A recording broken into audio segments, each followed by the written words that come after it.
Corta corriente. En los 3 meses que nos fuimos, realmente nos vimos mucho.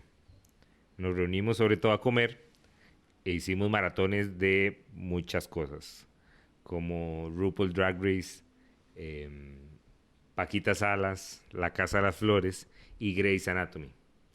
Y esa escena... ¡Que pare! ¡Que pare! ¡Que pare! ¡Que alguien me dé un soplífero! A veces la realidad entra a escondidas y nos muerde el culo. Esa escena es de Cristina Yang teniendo un ataque de pánico. Y a partir de que vimos ese momento, empezamos a hablar de la salud mental, de nuestra salud mental. Y cada uno empezó a contar parte de su experiencia y nos dimos cuenta lo poco que nos conocíamos porque nunca habíamos hablado de salud mental en la población LGBTI.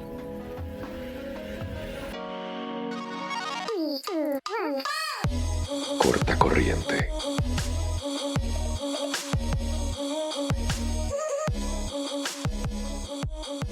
De acuerdo con la Alianza Nacional de Salud Mental de los Estados Unidos, el riesgo de sufrir una condición de salud mental como depresión, desórdenes de ansiedad o estrés postraumático es casi 3 veces mayor en personas que pertenecen a la comunidad LGBT. 4 de cada 10 personas que se identifican como bisexuales reportan haber sido diagnosticados con depresión. Dentro de los miembros de la comunidad trans se calcula que 1/3 de la población también padece de depresión.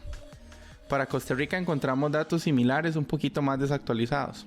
El estudio sobre suicidio en la población LGBT, realizado por Suárez y Madrigal en el año 2000, evidencia el grave daño que genera en esta población la discriminación que reciben por su orientación sexual o por la expresión de su sexualidad. Esta discriminación tiene graves consecuencias para su vida y su salud, sobre todo si se ha generado tempranamente en el lugar en el que se esperaba cuidado y protección como lo es el hogar. Según los resultados del estudio, un 42% de los hombres gays que llenaron la encuesta conocen a alguien que se ha intentado quitar la vida y un 29% conoció a alguien que logró hacerlo, y las razones que los hicieron tomar esa decisión fueron infecciones de VIH y infidelidad de sus parejas y el miedo al rechazo familiar y o social tanto en mujeres como en hombres. De acuerdo con la cartografía de los derechos trans en Costa Rica, la insuficiencia para prestar servicios de salud general en la comunidad trans se puede encontrar en la prestación de servicios de atención de salud mental también. Los procesos de transición y las presiones de enfrentar prejuicios sociales de manera cotidiana, la pérdida de la familia cuando las personas no son aceptadas y la dificultad de conseguir un trabajo digno, por ejemplo, causan niveles elevados de estrés y depresión en las personas trans.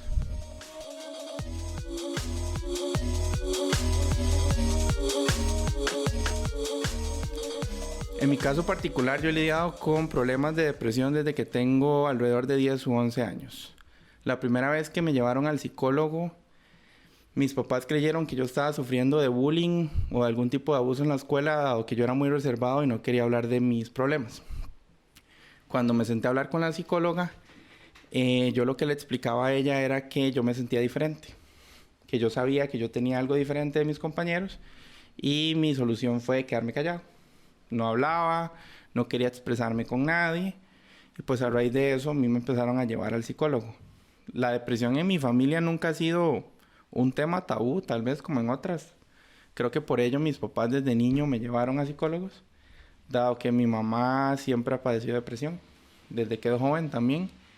En algún momento de mi adolescencia, mi mamá pasó por situaciones bastante feas que le hicieron querer suicidarse. Lastimosamente para mí, yo tuve que estar presente en una de esas, y fue una situación que a mí me traumó mucho. A raíz de esa situación yo me aislé nuevamente cuando estaba en el colegio, eso sí fue en el colegio, pero a raíz de lo que yo presencié empecé a padecer problemas de ansiedad. Yo llegaba al colegio, el solo hecho de pensar que mi mamá estaba sola en la casa me generaba la ansiedad suficiente para que yo me tuviera que levantar y salir corriendo de la clase, irme a la dirección de la escuela y agarrar el teléfono y llamar a mi mamá. Todos los días a la misma hora. Obviamente al inicio pues la gente no entendía lo que estaba pasando y muchos no llegaron a entenderlo nunca. Nada más veían a un mae que se levantaba y salía corriendo llorando del aula y se iba a hablar por teléfono a la dirección. Obviamente a raíz de eso un montón de cosas más surgieron, ¿verdad? Hubo bullying de por medio, la gente me gritaba maricón, me gritaban playazo, me gritaban un montón de cosas. Y muchos creyeron que mis problemas se generaron por eso. Obviamente había todo un trasfondo, pero ese trasfondo derivó en otro montón de cosas que básicamente lo que lograron fue que yo primero me tuviera que pasar de colegio.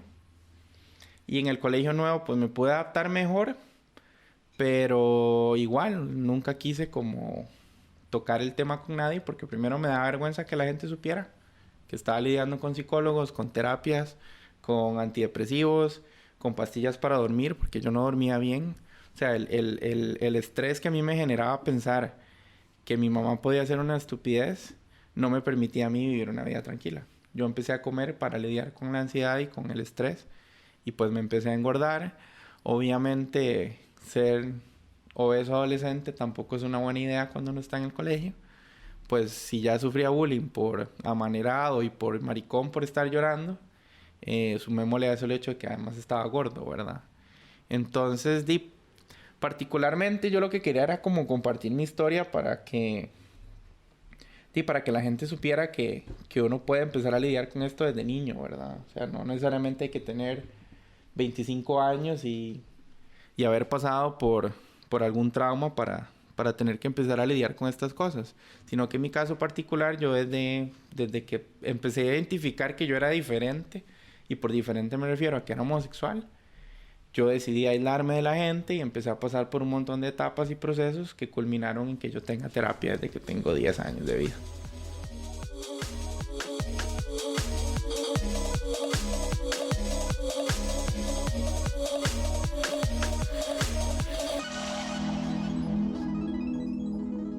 El problema que yo siento para relacionarme con las personas empezó cuando entré a séptimo, al cole.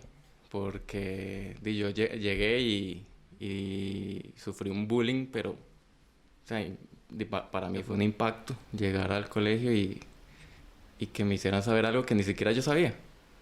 O sea, como que me empezaban a decir amanerado, o afeminado, o playito y todo eso. Y yo, pero era algo que yo ni siquiera tenía conciencia. Entonces yo empecé como a minimizar rasgos de mi personalidad, que yo desde la escuela era muy hiperactivo y muy alegre, y cuando entré al colegio fue tan traumático la vara que yo empecé como a apagarme y empecé a tener miedo de mostrar quién soy. Eso ocasionó que me costara cada vez más relacionarme con la gente, socializar. Y este año, bueno, a pesar de que ya muchos de mis amigos sabían de que yo soy homosexual, en mi familia todavía no. Y a principio de este año yo se los comenté. Y no, todo bien, lo tomaron muy bien. Pero fue como lo posterior, digamos, el yo sentir que ya mi familia sabía, no pude lidiar con eso. O sea, no sabía cómo manejar el hecho de que ya mi familia lo supiera. Y eso me generó me generó angustia. O sea, no tenía ese control, no sabía cómo manejarlo. Y a eso se le sumó que estaba teniendo como mucha presión con la universidad. Y entonces se hizo este revoltijo en mi cabeza que ya llegó un momento en el que yo dije que no, o sea, que me ocupaba hablar con alguien, necesitaba de ayuda profesional, porque sí empecé como no podía manejar el estrés, no podía manejar el hecho de haber contado sobre mi sexualidad a mi familia, y empecé como a pensar tonteras. Entonces digo yo, no, o sea, tengo que ir a hablar con alguien, y por eso empecé a ir donde el psicólogo hace como un par de meses. Yo ya había ido chiquitillo por lo mismo, por hiperactivo y porque tenía cierto nivel de déficit atencional, pero hasta ahora sí, ya como adulto, fue hasta este año que volví al psicólogo. Y sí me ha ayudado bastante porque uno habla y se desahoga y todo, y sale uno como más ligero. Y de hecho me ha ayudado como a abrirme más a nuevas experiencias, socialmente, que yo digo que, digamos, hasta el hecho de estar aquí, de haber como aceptado el reto de romper mis miedos y meterme a hablar a un podcast y todo, es como parte de esa terapia que me ha ayudado mucho.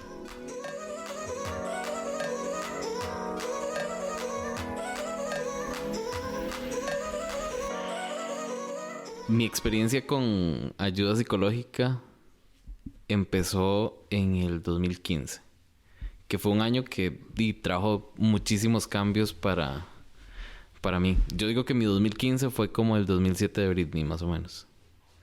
Por ahí va el asunto. Y yo empecé a tener mucha ansiedad, al punto de que llegué a tener varios ataques de pánico. En momentos en que las cosas se me salían de control, en que yo no lograba lidiar con lo que me estaba pasando. Yo estaba en una relación y estábamos comprando un apartamento. Entonces estábamos buscando... Recuerdo que la primera vez que yo sentí ese venir de un ataque de pánico, o uno leve, creo que fue, estábamos buscando muebles de sala como el más señora, y yo recuerdo que yo estaba en una mueblería bastante grande donde era un lugar bastante abierto, y yo empecé a sentir ganas de salir corriendo y no estar ahí. Cualquier otra cosa excepto estar ahí eran ganas de salir corriendo. Y no entendía qué me pasaba. Otra vez también íbamos camino a una mueblería, creo, no sé, a hacer algo de la casa, era. Y íbamos en mi carro, yo iba manejando, y de repente empecé a llorar, y llorar, y llorar, y llorar. Y yo no sabía qué me pasaba, no podía parar. Y de repente paré y ya. Recuerdo que la tercera vez que me pasó, y eso fue ya como el momento en que en la gota que derramó el vaso, estábamos teniendo una discusión muy adulta sobre qué pasaba si alguno de los dos fallecía. No llegamos a un acuerdo. Yo le había dicho que yo esperaba que él se quedara con mi parte y ya. En cambio, mi ex me dijo que él esperaba que la mamá de él se quedara con la parte de él. Nunca nos pusimos de acuerdo. Yo le ofrecí diferentes opciones. Yo ofrecí pagarle un seguro de vida y que le quedara a la mamá y que yo lo pagaba, pero que a mí me parecía mal vender la mitad de lo que iba a ser mi casa para pagarle a la señora. Entonces recuerdo que esa vez no pudimos lograrnos poner de acuerdo. Estábamos cenando y yo tenía que regresar a trabajar. Yo llegué al trabajo y yo lo sentía venir. Empecé a tener esas ganas de nuevo de salir corriendo, y de nuevo empecé a llorar. De la nada.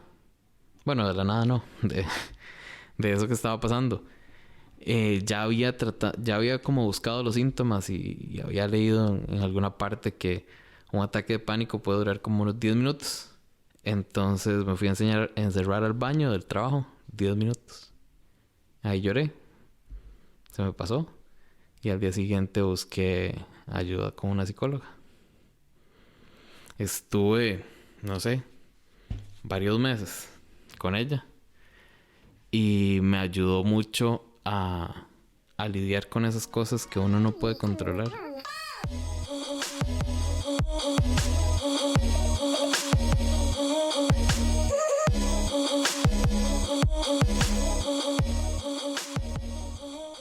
Esos eran Marco, Pedro y Jason. Esas fueron las historias que compartimos mientras veíamos Grey's Anatomy. No sabíamos esas historias los unos de los otros, y por eso esta segunda temporada vamos a iniciar con este primer episodio hablando de salud mental. Porque nosotros no conocemos mucho sobre salud mental, así que empezamos a hablar con expertos y también otros testimonios afuera de esta mesa.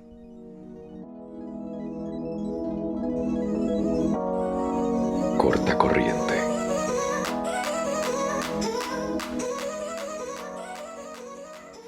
Hola, mi nombre es Carla Valverde Quiroz. Yo soy máster en Psicología Clínica y de la Salud de la Universidad de Costa Rica. Actualmente me dedico a la consulta psicológica privada y soy activista por los derechos de la comunidad LGTBI en diferentes organizaciones, como el Frente de los Derechos Igualitarios, en el colectivo Diversidad 9 de enero y en el grupo de apoyo a familiares y amigos de la diversidad sexual Costa Rica.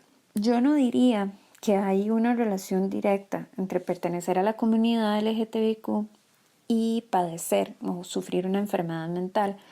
Yo diría más bien que hay una vulnerabilidad más alta en la población a diferencia de las personas heterosexuales.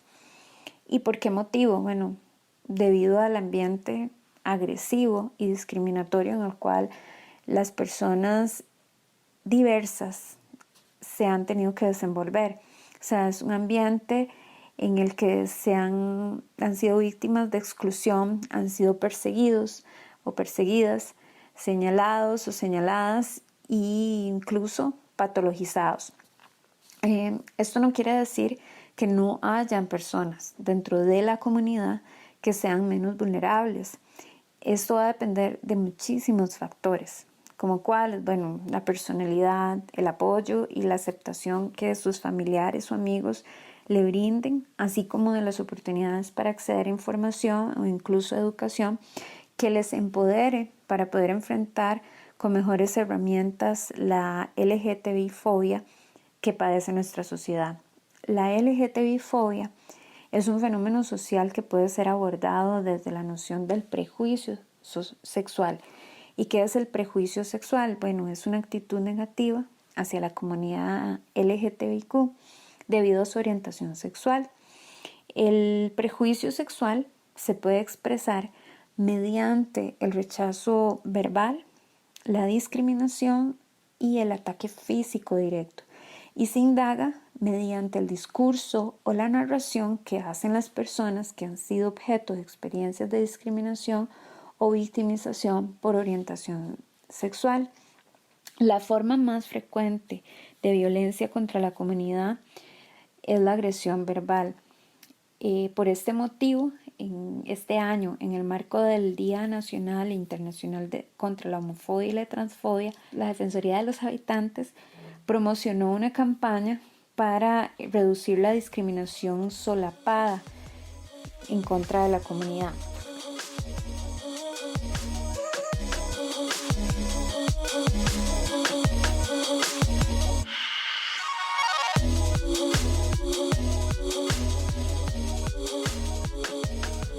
Hola, soy Alonso. Son pasadas las 5:30 de la tarde de un viernes, voy en el carro. Hay mucha presa, hay muchos vehículos, está lloviendo y probablemente hay una manifestación en algún lado. Y aquí va a empezar este episodio de Corta Corriente, porque la mayoría de ustedes nos escucha en estas situaciones, en horarios de la tarde y mientras van así, en la presa, en carro, en bus, en el tren. Así que la idea es que ustedes se sientan aquí conmigo en el carro, con el invitado que vamos a tener, y nosotros acompañarlos en este viaje. Pero vamos a empezar con un poco de música. Esto es Galore del grupo nacional Networks. My dear friend, we're all the same. Come with me now. Our hearts have found. Let's go where the sun stands high above and warm us both. 'Cause you're beautiful and don't let them change who you are. Who you are. I want more. I want more. Across the sky and around the world. I want more. Plenty galore of good Estoy de vuelta y me dirijo a San Pedro. Seguimos en la presa. Voy a ir a recoger a alguien muy especial que nos va a estar acompañando este episodio, Alex Mora, justamente miembro del grupo Networks, y que vamos a estar hablando, por supuesto, de su música, pero también de otro tema que debería tocarse siempre, un tema que debería ser normal y que debería discutirse hasta en el carro mientras uno va en la presa. Por eso elegimos acá para iniciar. Vamos a hablar de salud mental en la población LGBTI, por supuesto, aquí en Costa Rica.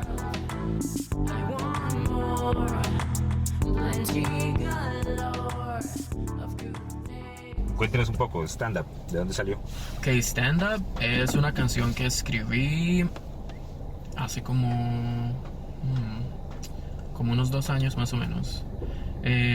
Yo tenía una idea de lo que quería hacer, hice una maqueta y la letra es como yo intentando empoderar como a las personas que hayan pasado como una situación como la que yo pasé, sobre depresión, ansiedad, trastorno obsesivo compulsivo, etcétera, y decirles que todo el mundo puede lograrlo y que estoy muy, muy agradecido con el universo, con Dios, de que lo pude lograr y que puedo estar acá con todos ustedes y que no giró por la izquierda y que pudo pasar cosas como muy terribles, pero... ¿Qué te hace sentir cada vez que escuchas la canción? Me hace sentir mucha ilusión, y ahora que me dijiste que era la favorita tuya y la de Jason también, me llena de mucha ilusión porque es una canción que de todas siempre habla mucho como de experiencias personales, pero esa en particular habla sobre volver después de haber estado casi desahuciado emocionalmente, mentalmente, y volver y sentirme súper agradecido que pude lograrlo y estar acá hablando del tema. ¿Y cómo llega uno a ese proceso, digamos, en un proceso que debe ser súper agotador, llegar el momento de decidir enfocar las fuerzas en algo creativo, en tu caso la música? Fue exactamente eso, fueron las ganas de querer hacerlo. Porque siento que, no es ningún mito de que eso que dicen que si querés puedes lograrlo, que con ganas puedes hacer lo que sea, es totalmente cierto. Siento que si yo no hubiera querido salir adelante después de haber tenido y de haber pasado por todo esto que pasé, creo que no lo hubiera logrado. Creo que dentro de mí había como había un fuego, lo que pasa es que estaba como apagado. ¿Y la música despertó eso? Sí, totalmente. Y lo que pasa es que siempre estuvo, lo que pasa es que, musicalmente, antes lo que yo hacía estaba basado como en fiesta y todo eso. Nunca estuvo como enfocado genuinamente en sacar adelante como a nadie, ni sacarme adelante de que ahora es más personal. Es completamente personal porque no solo ha sido terapia, sino que es una manera de empoderar a otros y de empoderarme a mí mismo.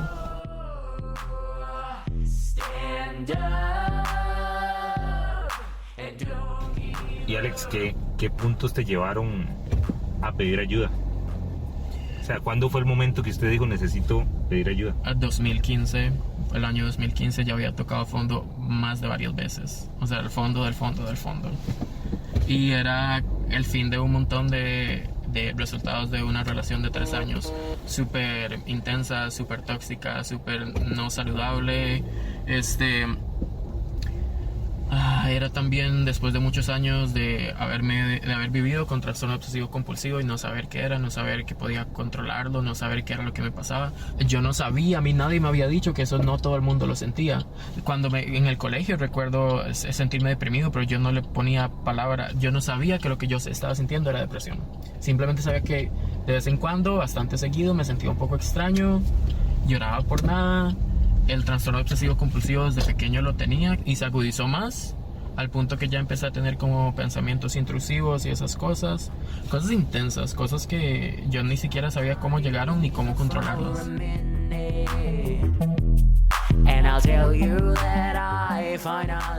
En varias investigaciones se ha descubierto que el solo hecho de sentirse perteneciente a un grupo discriminado es un factor que afecta la salud mental de la persona.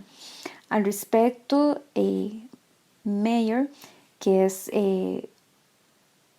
un investigador que utiliza el enfoque psicosocial desarrolla un concepto que es el estrés de las minorías, para hacer referencia a la sintomatología que puede presentar una persona que pertenece a un grupo minoritario o excluido por la sociedad a la que pertenece, por el simple hecho de estar expuesto o expuesta a estresores sociales.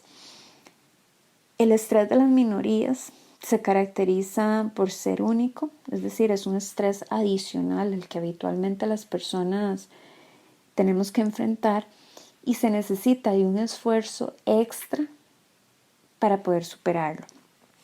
Es crónico, o sea que es algo permanente y tiene una base social, es decir, va más allá de factores individuales. En este sentido, la hostilidad que la persona puede percibir en su ambiente provoca una actitud vigilante y anticipatoria de reacciones negativas del grupo dominante, en este caso sería el heteronormativo.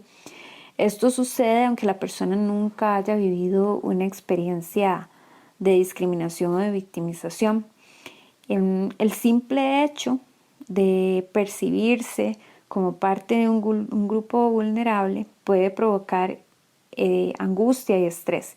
Y ya el hecho de haber vivido una experiencia de discriminación o violencia puede generar depresión, ansiedad, ira, estrés postraumático y obviamente la afectación que esto provoca en la autoestima. Las personas pueden sintomatizar incluso ante situaciones sociales como darse la mano en público o darse un beso o un abrazo con la pareja. Esto porque son conductas que socialmente son atribuidas solamente a la población heterosexual y de esta manera las sexualidades no normativas o diversas, por decirlo de otra forma, quedan sujetas a la invisibilidad, a la vida privada y al disimulo público. Si la persona transgrede esos límites, entonces socialmente se le castiga con la estigmatización.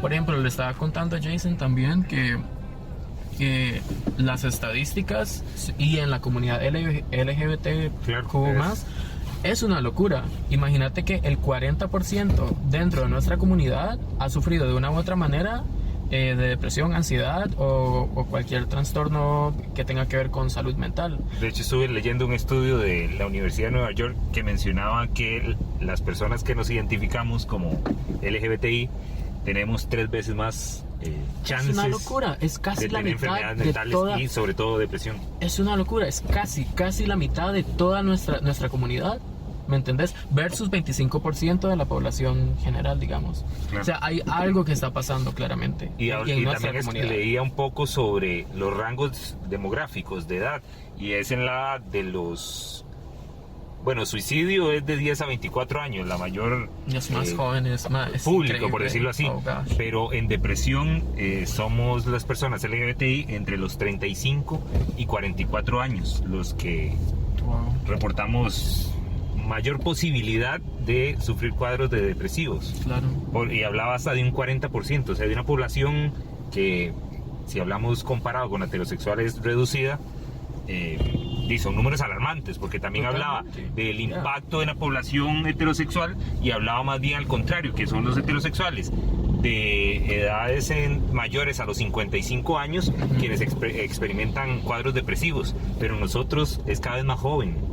O sea, está pasando, o sea, probablemente muchos de tus amigos, de tus conocidos enfrentan estas situaciones y no lo conversamos, porque yo hablar con compas de salud mental, pues debo admitirlo que es muy poco. Totalmente. ¿Te pasa a vos que ahora tenés como esa experiencia que más bien la gente toma un poquito más de confianza para hablar de esos temas? ¿O es al contrario? Totalmente. Te voy a contar lo que ocurrió conmigo. El trastorno obsesivo compulsivo se hizo más agudo en mis 20s, digamos. Y este trastorno obsesivo compulsivo se transformó en ansiedad, que es parte de ansiedad, pero se transformó plenamente en ansiedad sobre cosas completamente que no tenían sentido, y se empezaron a transformar como en pensamientos intrusivos terribles, que constantemente tenías que cancelar. Yo sentía la necesidad de cancelarlos en mi cabeza, entonces tenía que hacer cierto tipo de rituales, así como sabes, el más común, que es que a la gente le gusta que todo esté en pares, o que todo esté viendo a un lado cuando acomodan cosas, o caminando si hay cuadros, no pisar las líneas y cosas así. Pero mentalmente, o sea, tenía que decir las cosas correctas, tenía que siempre era increíble, o sea, estaba tomando total control de mi vida, y era increíblemente agotador. Entonces, cuando usted estaba en el punto más bajo, que iba a llegar a hablar con esta elocuencia de estos temas, con esta tranquilidad de estos temas, nunca, con esa paz. Nunca hubo un punto en el que yo no sabía si tan siquiera iba a poder seguir viviendo. Cuando tuve así pensamientos súper suicidas, no sabía si jamás iba a volver a hacer música. No sabía qué iba a pasar con mi vida, no sabía que nada, no jamás, nunca me lo hubiera imaginado. ¿Y se planea el futuro en esas situaciones? A ver, cuando estuve súper así tocando fondo del fondo y estaba súper suicida y me intenté hacerme daño, no, más bien en ese momento no veía futuro, creo que por eso es que estaba haciendo eso. Ahora, cuando ya pude salir de eso y seguía deprimido, es querer ver a futuro, es exactamente lo que te digo. You can attract whatever you want. La hegemonía heterosexual impacta entonces la vida de la comunidad, tanto en el plano individual como en el público. En el plano individual afecta lo que es el reconocimiento de sí mismo y de los sentimientos homoeróticos. Y en el plano público se refleja en la calidad de relaciones interpersonales que establece.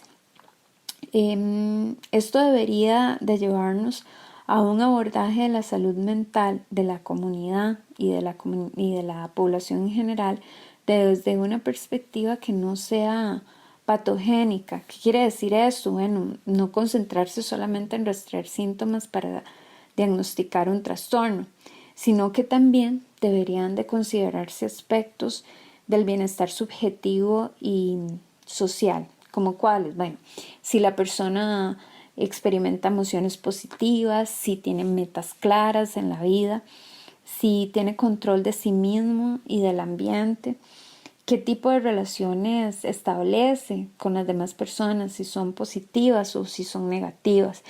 Si la persona tiene sentimiento de pertenencia o de integración social, inclusive si se siente útil o capaz de contribuir con la sociedad.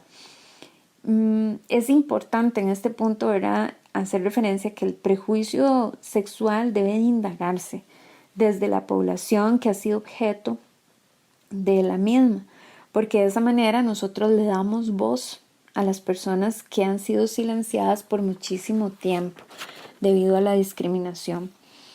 En nuestro país, desgraciadamente, hay un doble discurso.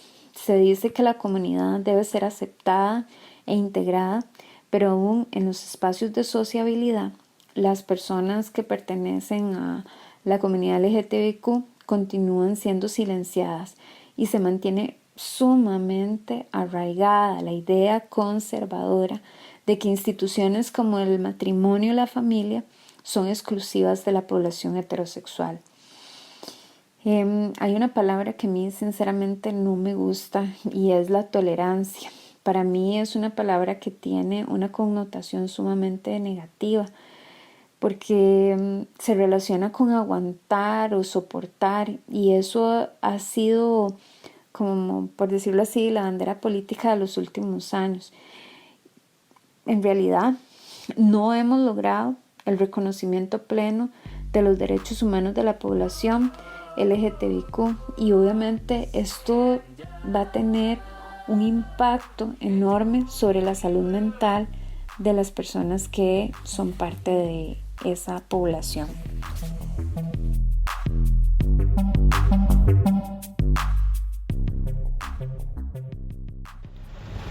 Yo sigo en la presa, creo que está lloviendo más y hay todavía más carros. porque ahora estoy en San Pablo de Heredia. Estoy camino a recoger a la próxima invitada, Nati Rodríguez, que ella tiene un blog y realmente su forma de terapia es a través de la escritura. Ella escribe sobre su salud mental. Y antes de que conozcan a Nati, les voy a leer un párrafo de uno de sus textos. Abro comillas. Yo tengo 29 años. Desde los 10 años conocí lo que eran los psicólogos y los psiquiatras. He sido terapeada y medicada sin entender muy bien lo que he estado pasando. En la confusión, primero fui esquizofrénica, luego bipolar y ahora estoy ya oficialmente diagnosticada como borderline o trastorno fronterizo de la personalidad. Además, tengo distimia, lo que significa que mi ánimo siempre está más bajo que el de una persona, entre comillas, normal. Cierro la cita.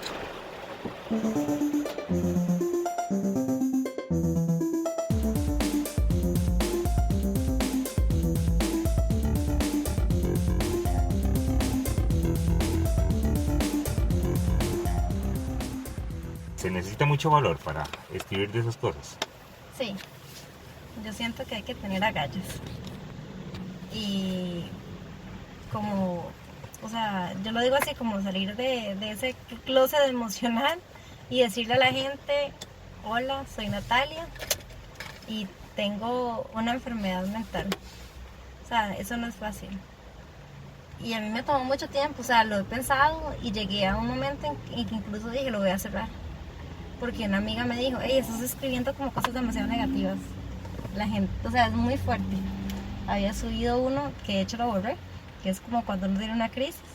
Entonces hablaba hasta de cortes y demás. Y entonces sí fue, o sea, yo lo leí y yo dije, sí, eso está heavy. Pero entonces, a raíz de eso, o sea, la gente, fuera por mi misma naturaleza, ser tan susceptible, ser tan sensible a lo que digan otros. Entonces yo dije, no, o sea, estaré haciendo bien, estaré haciendo mal. O sea, perdí mi rumbo, mi propósito, tengo que terminar con esto, o realmente estoy haciendo algo bueno pensando en los demás, o estoy siendo una persona egocéntrica. Pero entonces uno ahí como que se replantea todo de nuevo, y empecé a leer mis textos otra vez y yo dije, no, pero aquí estoy siendo auténtica, estoy contando lo que a mí me ha pasado.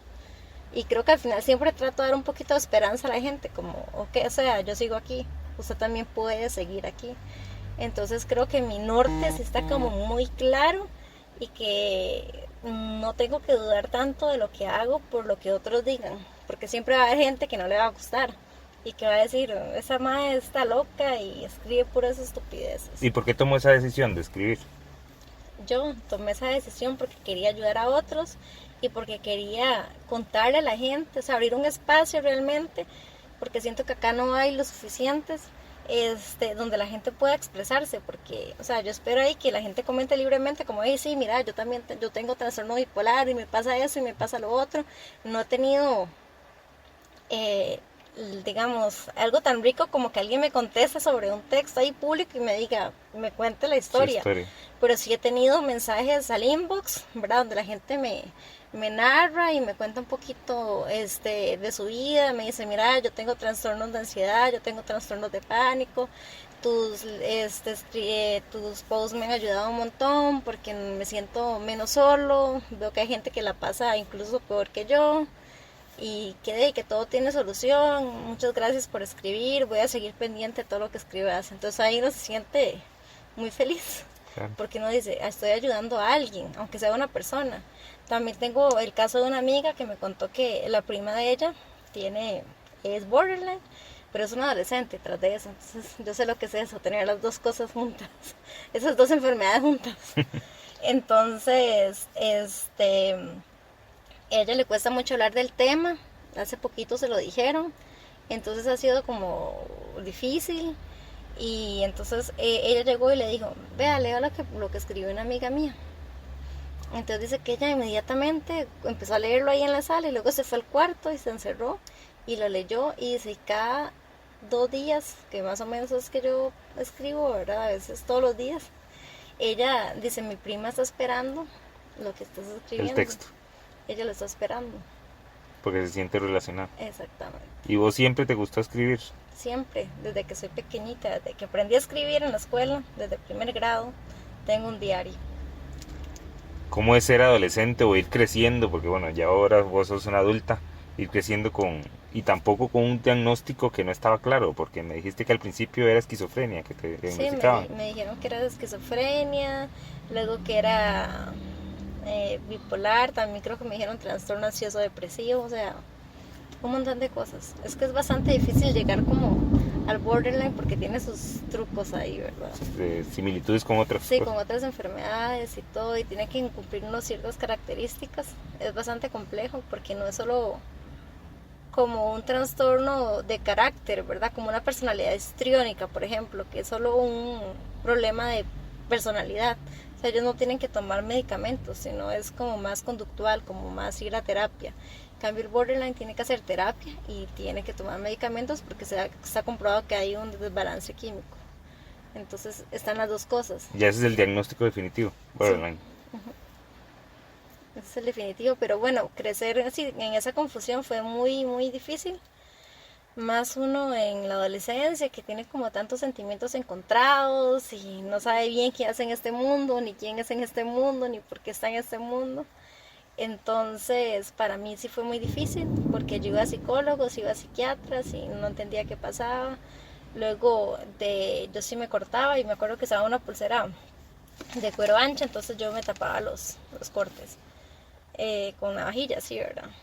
Y mis papás no se daban cuenta y un día se dieron cuenta y fue como, ¿cómo se le ocurre hacer eso? Pero ellos tampoco entendían lo que estaba pasando. Entonces de una vez al loquero, ¿verdad? Al psiquiatra, a ver qué era lo que me había pasado y qué era lo que me había hecho.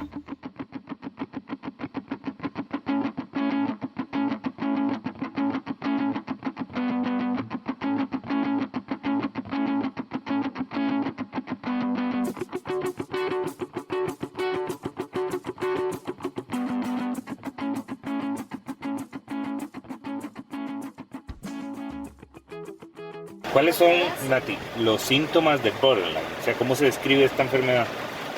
Bueno, nosotros en realidad sentimos muchísimo.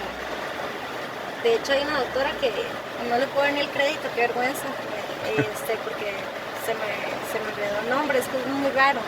Pero ella dice que un borderline es como, digamos, si lo tuviera que describir físicamente, sería una persona que tiene el 90% de su cuerpo quemado con quemaduras de tercer grado.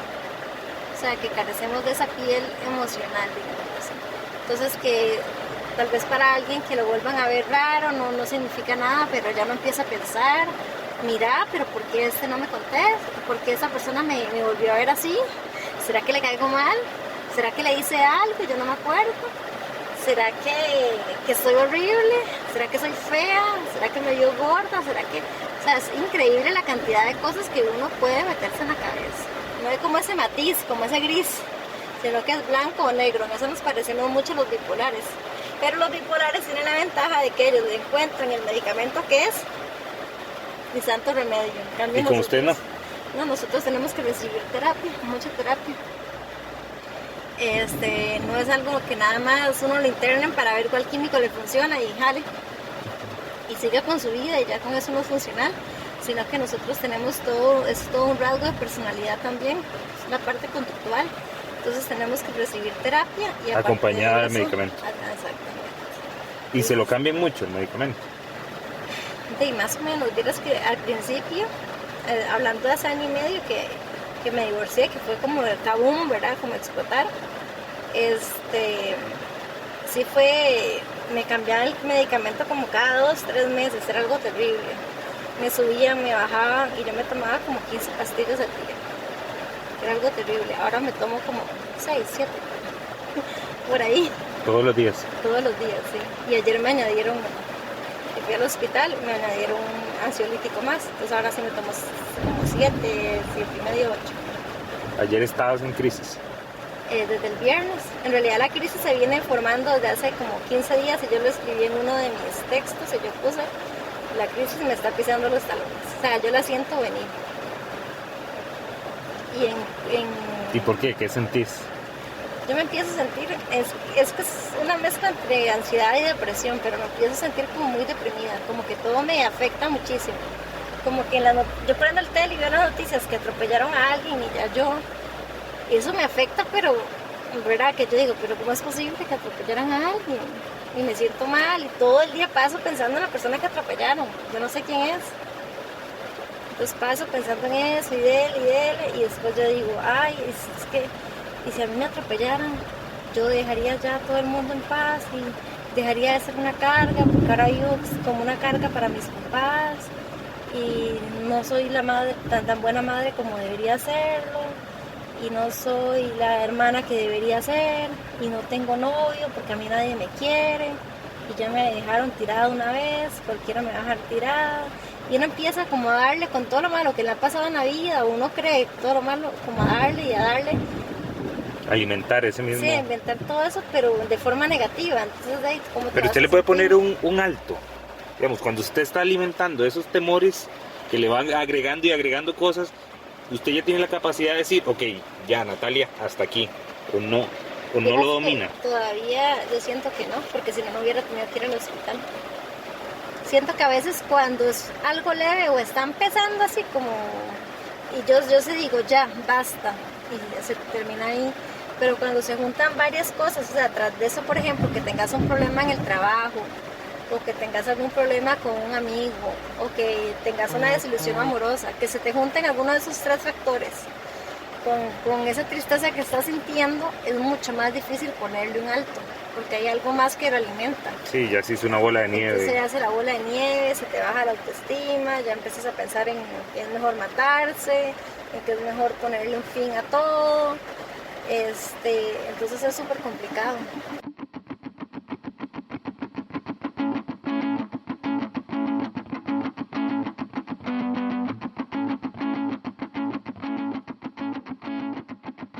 Bueno, algunas de las señales de alerta o síntomas que nos podrían indicar que la salud mental de la persona está siendo afectada serían, bueno, un estado de ánimo irritable, dificultad para conciliar el sueño o muchísimo sueño, cambio de apetito, aumento o pérdida de peso sin explicación, cansancio o falta de energía.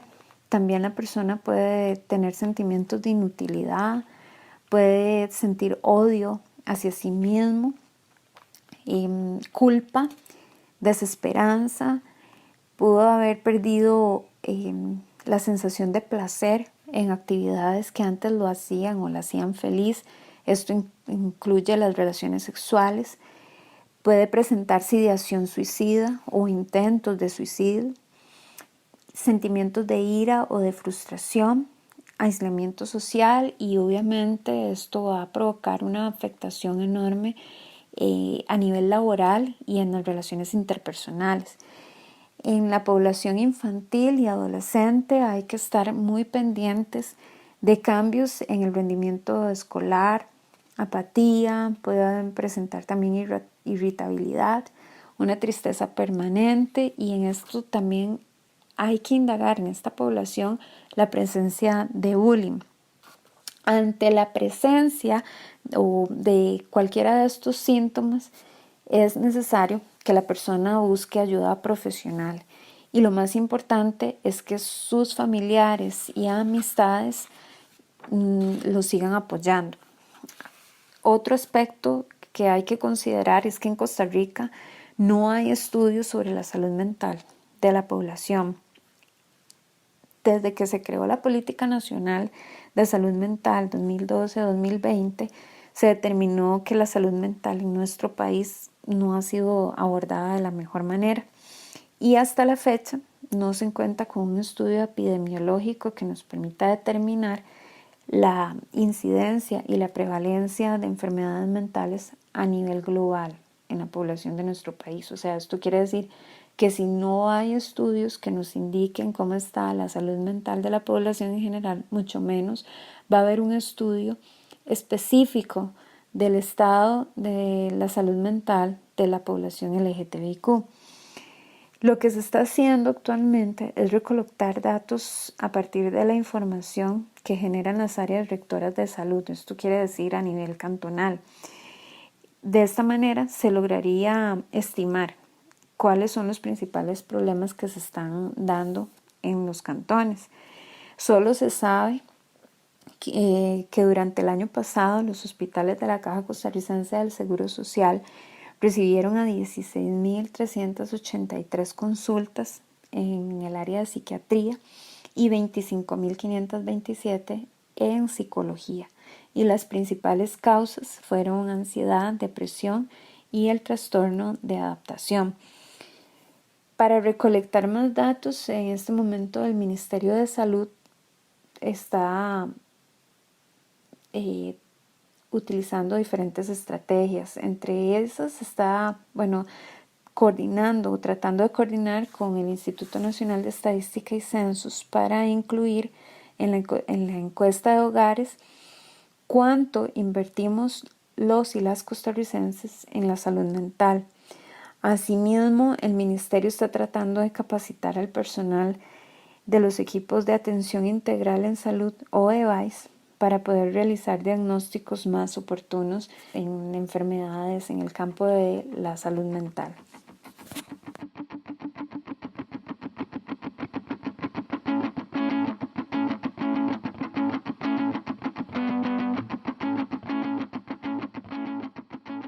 Cuando tengo ese impulso, ¿verdad? En mí es muy fuerte ese impulso de cortarme. Yo no sé por qué toda la vida ha sido tan fuerte.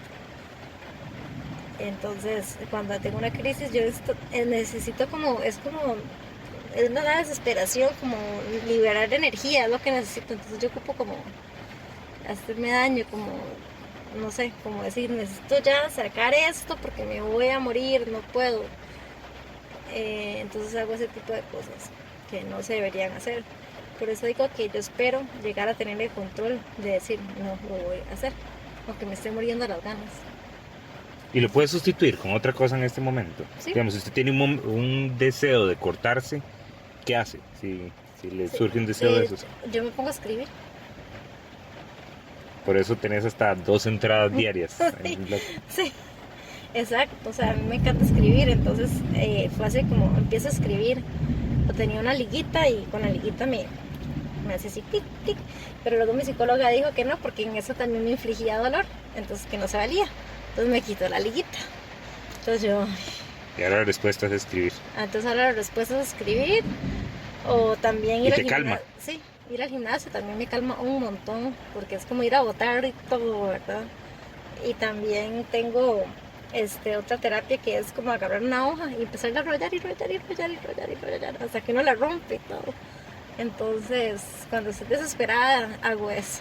Si esas 3 ya no funcionan, ahí es donde yo digo, ok, es hora de buscar ayuda. De ir al médico. Sí, escribirle a mi psicólogo, vea, estoy mal, tengo esto, ya. ¿Y qué te aconsejan hacer, digamos, en un momento como ese? No, mi idea, el consejo de ayer fue, vaya al hospital. Porque ya tratamos de contenerlo el viernes, tratamos de contenerlo el lunes, porque yo el lunes había ido para que me inyectaran otra vez. Pero el doctor me inyectó cualquier tontera ahí, porque me dijo que me veía bastante tranquila y controlada. Y yo es que cuando yo estoy deprimida me veo tranquila y controlada, pero no lo estoy. Es porque yo me acostumbré a poner este poker face. Sí. Eso es lo que aprendí a hacer. Exacto. Y él me dice, no, yo la veo bien. Yo, ok, está bien.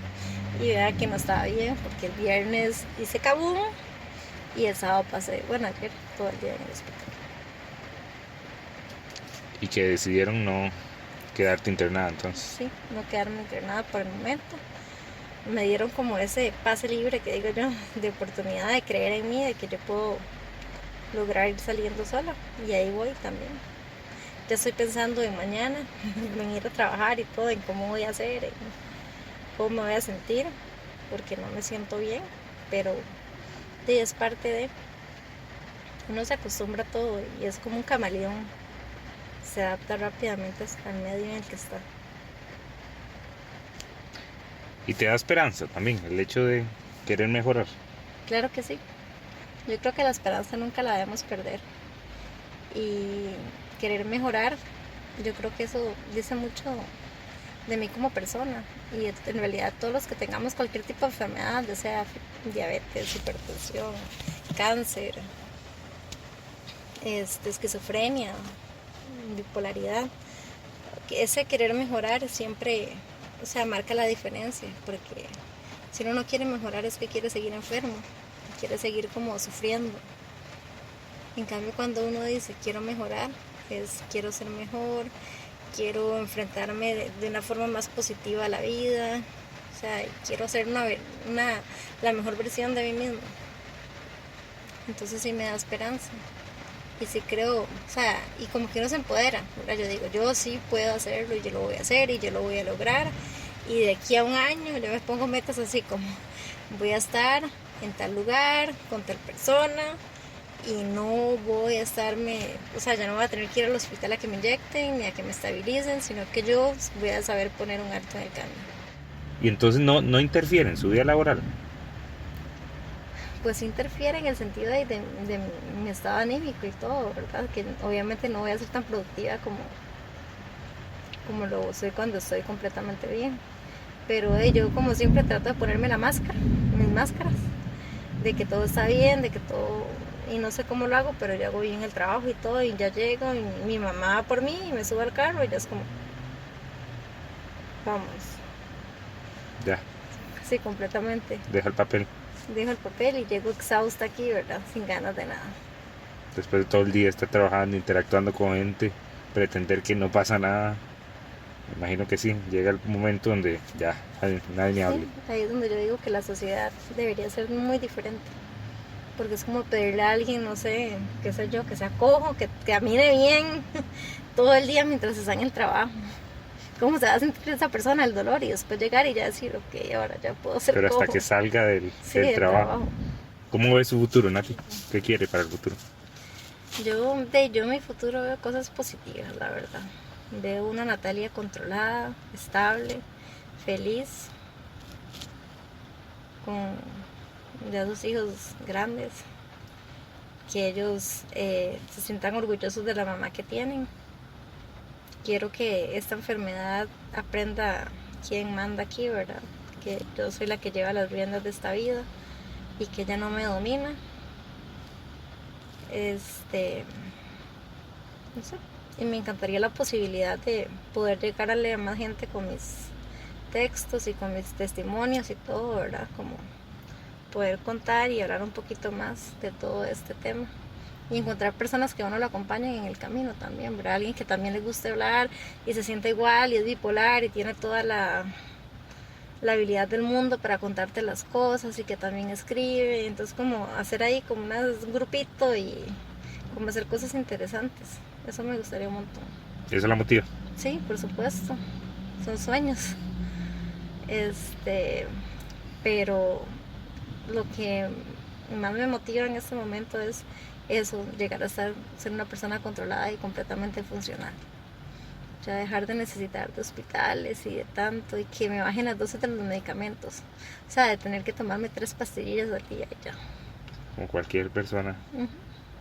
Eso es lo que me motiva y yo creo que estoy cerca de lograrlo. O sea, no lo veo tan difícil. Creo que ya he logrado muchísimas cosas y si me comparo como era hace un año, es años luz, es algo increíble la diferencia.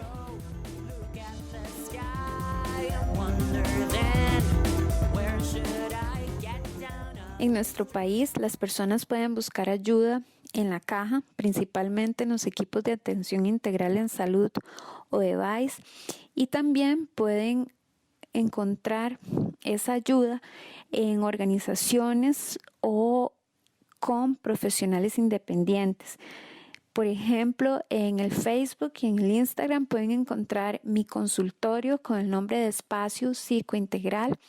También hay una organización que presta servicios de atención terapéutica a personas de la comunidad LGTBIQ, que es Casa Rara. Está también la Asociación Prosexología Científica y Vivencial y la organización Trascendentes.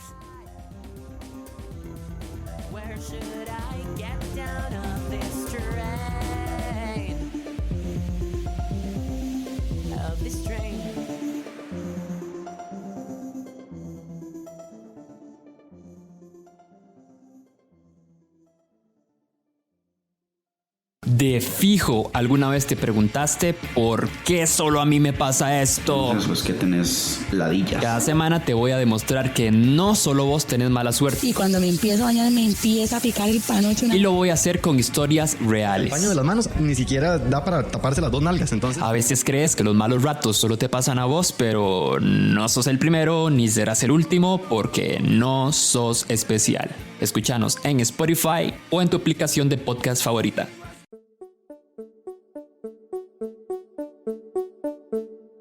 Corta corriente. Muchas gracias a quienes nos contaron sus historias y que salieron en el episodio y los que no pudieron salir. Mucha gente nos habló por redes sociales sobre su salud mental y les agradecemos. Así que recuerden escribirnos. Estamos en Instagram, somos corta-corriente. En Twitter somos @corta-corriente y en Facebook somos corta corriente. Para que nos escriban y nos cuenten sus historias, porque a partir de esta temporada también vamos a contar muchísimas más historias. Y vamos a empezar hoy con la historia de un artista que presentó una exhibición muy chiva en el mes de septiembre. Se los vamos a presentar para que conozcan a Ale Rambar.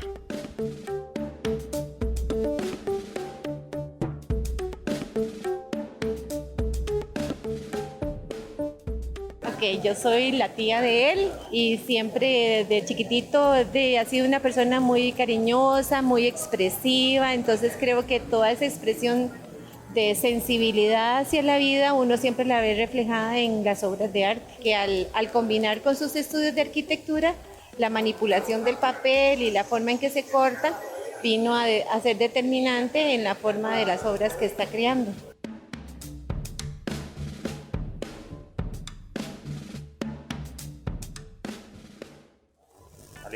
¿Qué se siente tener que, cuando viene alguien, darle la explicación de su trabajo y las diferentes interpretaciones que pueden tomar? Depende de todo el mundo. A mí me parece como súper interesante la lectura que le da la gente a la obra, más que, digamos, cuando alguien se me acerca así, después de que yo doy toda la explicación, muchas veces lo hacen para contarme algo como un sentimiento personal que se sienten que la obra lo reflejó. Y las críticas han sido súper buenas, en realidad como que la gente me ha dicho que le parece que es una técnica innovadora que no se ha visto como antes por lo menos en el arte costarricense o en el arte que uno está acostumbrado a ver, y que la técnica, la temática en general como que abre muchos temas de conversación que en otros momentos tal vez no se estaban visibilizando, sobre todo en lo que está viéndose ahorita en el arte costarricense. ¿Vos crees que cuesta más ser un artista nacional y además tratar temas de la diversidad y ahí esos temas que estás tratando? O sea, ¿crees que es un escalón más dentro del trabajo difícil o...? Hasta cierto modo, sí, sobre todo porque yo siento que por lo menos en nuestra sociedad costarricense todavía hay muchos temas que la gente no ha terminado de digerir, que no ha terminado de comprender o que realmente no saben cómo tratar ciertos temas de género. Yo siento que mi obra es un poco controversial, pero en general la recepción ha sido muy bonita. Si quieren como conocer más de lo que estoy haciendo y lo que voy a seguir haciendo, creo que lo mejor es que sigan las redes en las que subo mi trabajo, que son Ale Rambar, así está en Facebook y está en Instagram. Listo, pura vida. ¿No? Ale, muchas gracias. Perdón. Me encantó. No me llevé nada.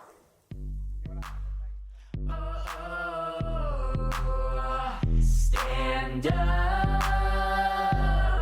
and don't give up. En este episodio se utilizó música de Nick B, Cali.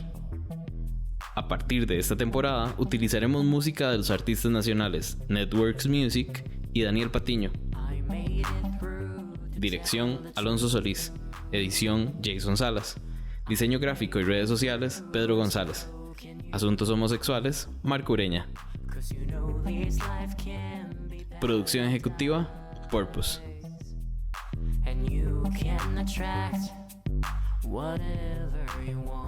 Nos escuchamos en 2 semanas. Stand up and don't give up. When you're set free, when you get to fly, when you stand up and you keep on trying. I found the light in me and I pulled through and I made it here to be with all of you.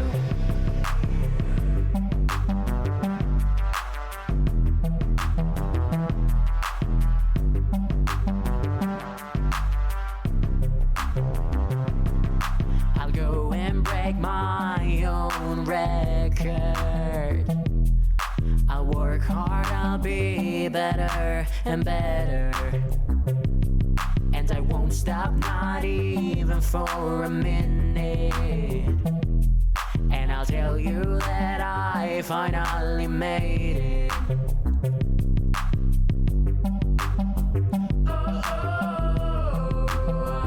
Stand up and don't give up. When you're set free, when you get to fly, when you stand up and you keep on trying. I found the light in me and I pulled through, and I made it here to be with all of you.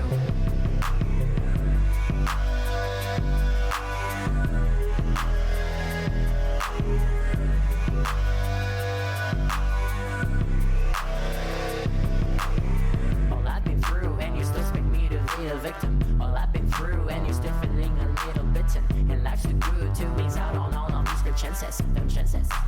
Grow and spread all of your branches. And now I'm free and I'll never forget. I'm not giving up on this just yet. You know my mama taught me better than that. Better than that, better than that, better than that, better than that. When you're set free, when you get to fly, when you stand up and you keep on trying. I found the light in me and I pulled through, and I made it here to be with all of you. When you're set free, when you get to fly, when you stand up and you keep on trying. I found the light in me and I pulled through, and I made it here